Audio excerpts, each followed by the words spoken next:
산부인과 오시기 전에 안 씻어서 오늘 진료 안 온다고 하시는 분들도 계시고, 안 씻었는데 괜찮아요? 아, 이분이 안 씻고 와서 더럽다 이 생각이 아니라 오히려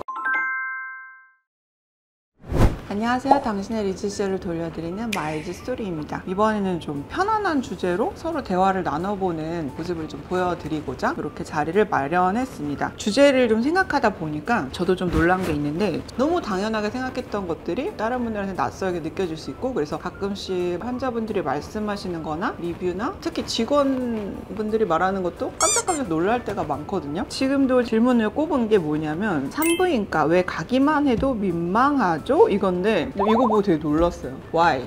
그냥 그 의자 있잖아요, 구룡 의자.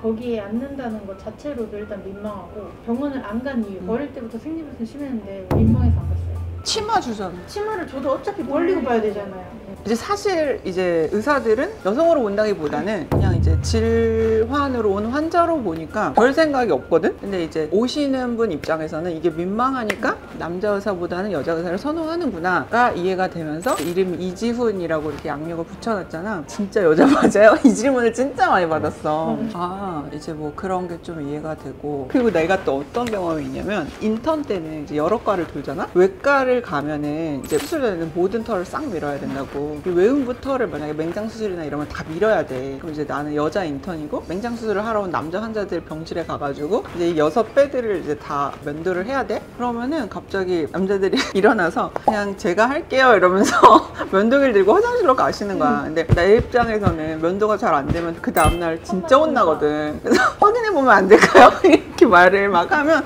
안 된다는 거야. 막 실랑이를 했던 기억이 있어. 내과 갔어요, 왜 갔어라는 얘기 잘 안 하잖아요. 어디 아파? 이렇게 하는데 산부인과는 왜 갔어? 갔다 가면 산부인과를 왜 갔어? 그래?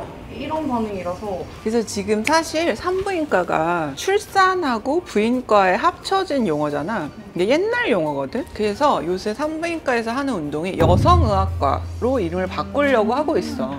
좋다 그거. 그래서 정신과도 이제 정신건강의학과로 바뀌었고, 비뇨기과도 비뇨의학과로 바뀌었잖아. 그래서 산부인과도 여성의학과로 바꾸면 어떨까 추진이 되고 있어. 괜찮은데요 그거?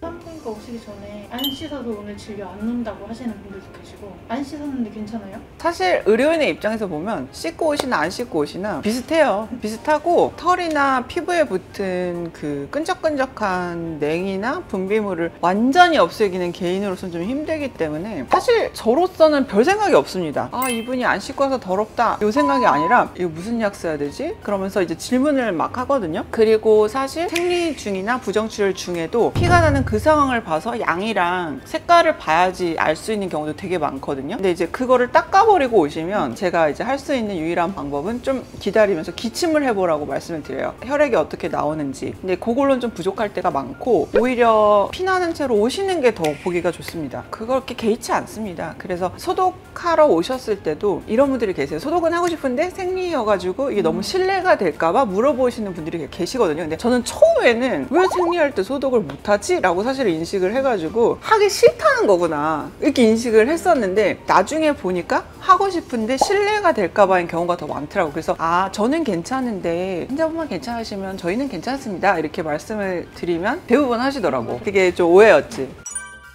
제가 봤을 때는 산부인과가 낯설어서 생기는 오해들이에요. 막 소아과 가서 청진을 하거나 폐사진을 찍거나 이게 어려운 분들 없잖아요. 근데 질초음파를 본다거나 아니면은 피검사를 한다거나 뭐 호르몬 때문에, 그러면 이제 이거를 이해를 못 하시는 거죠. 왜냐면 산부인과가 낯서니까. 그리고 아직도 뭔가 시크릿한 공간 같고 금남의 공간 같으니까. 근데 그렇지 않고요. 실제로 요새는 산부인과가 그래도 많이 부인과 쪽으로 개방이 많이 돼서 남편분하고 같이 오시는 분들 되게 많고, 그리고 설명도 원하시면 같이 드리고요. 저는 만약에 혼자서 말씀하기 부끄럽다고 하시면 부모님을 모시고 와서 설명을 들어도 된다고 말씀을 드려요. 왜냐하면 치료라는 게 본인이 이해를 어느 정도 해야 서로 신뢰가 쌓이고 치료가 더 잘 되는 게 있어서, 보통 긴장해서 까먹는 경우가 많잖아요. 그러면 이제 보호자분이랑 같이 와서 들으시면 그래도 좀 덜하니까. 그리고 사실 저 같은 경우는 한 번 더 설명해 주세요 하면 또 해드리기도 합니다. 사실 서로 이 질병에 대해서 잘 알아야 향후 플랜을 같이 짜기가 되게 좋거든요. 그래서 저는 웬만하면 설명은 다시 잘 해드리려고 하는 편이고, 그리고 이해가 못해서 죄송해요 하시는 분들도 있는데 사실 죄송할 건 없고, 왜냐하면은 자기가 불편한 부분은 어떤 것 때문인지 아는 거는 이제 또 환자분의 권리이고 제가 말씀드릴 의무가 있는 거니까 걱정하지 않으셔도 됩니다.